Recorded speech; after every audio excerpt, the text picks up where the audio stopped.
લીંબડી મેઘમાયા નગરમાં સુવિધાઓના અભાવે હાલાકી ભોગવવાનો વારો આવ્યો છે। 20થી વધુ લોકોએ પાલિકા ખાતે આવી હોબાળો મચાવ્યો। લીંબડી નગરપાલિકા પ્રમુખ હાજર ન રહેતા ભારે રોષ વ્યાપી ગયો। સુવિધાઓના અભાવે લોકો હવે હેરાન પરેશાન થયા છે।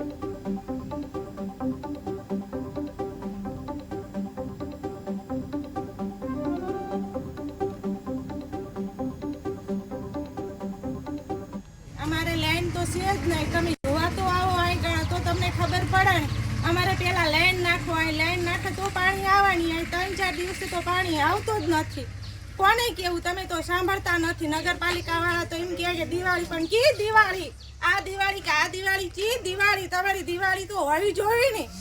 તમે આવો તો ખરા, એકણ સફાઈ કામ વાળા કોઈ આવતા નથી, કચરા પેટી વાળા આવતા નથી। કચરો નાખવા ચાલ જવાનું નાખવા, અહીં કેટલી ગંદકી થાય છે। વરસાદ આવે તો બધું વાઇસ બહુ આવે છે, બુઢાઈ લપકે છે અને ડિલિવરી આવે એવું હોય તો અમારે વાહન નથી પહોંચતું। ઘરે અમારે કંઈક લાવવું હોય તો અમારા ઘરે વાહન નથી પહોંચતું, તો બધું ખૂતાય છે।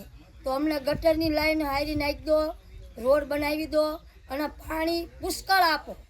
પાણી વગર કઈ કામ થતું નથી। આ એરિયામાં માનો કે શિવશક્તિનગર, વીર મેઘમાયા નગર, બળદેવનગર, શક્તિનગર, પછી આ કોળી પટેલ છે, આ બાજુ એરિયો, એ બાજુ ક્યાંય પણ રોડ રસ્તા નથી, પાણીની સુવિધા ક્યાંય છે નહીં, પાણી અમને પૂરતું મળતું નથી, રોડ રસ્તા સારા છે નહીં। પછી બીજું કે ગઢા બુઢા ક્યાં જાય એ કાંઈ આમ લપસીને પડી જાય છે। રોડ રસ્તા સારા નથી, એના લીધે ઘરડા બુઢા લપસીને પડી જાય છે। પ્રસૂતિનો સમય હોય ત્યારે ઘણી બધી બહેનોને તકલીફ પડે છે। તો તમે આની કંઈક સુવિધા અમને આપો, ન્યાય આપો। અમારે આનું કંઈક રજૂઆત કરી તે છતાં 30 વર્ષથી અમે આ એરિયામાં રહીએ, તો એ છતાં કોઈ સાંભળતું જ નથી। તો અમારી કોણ અમારી અરજ સાંભળશે? એ અમને જવાબ આપો અને અમને ન્યાય આપો, બરાબર? તમે અમારી તકલીફ સાંભળો। અમે આટલા વર્ષથી પાણી વગર વલખા મારીએ છીએ, તો તમે 5 દિવસ તો પાણી વગરના વલખા મારો, તમને ખબર પડે। તમે એસીમાં બેસી રહો, તમને કાંઈ અમારી ખબર પડે જ નહીં, બરાબર?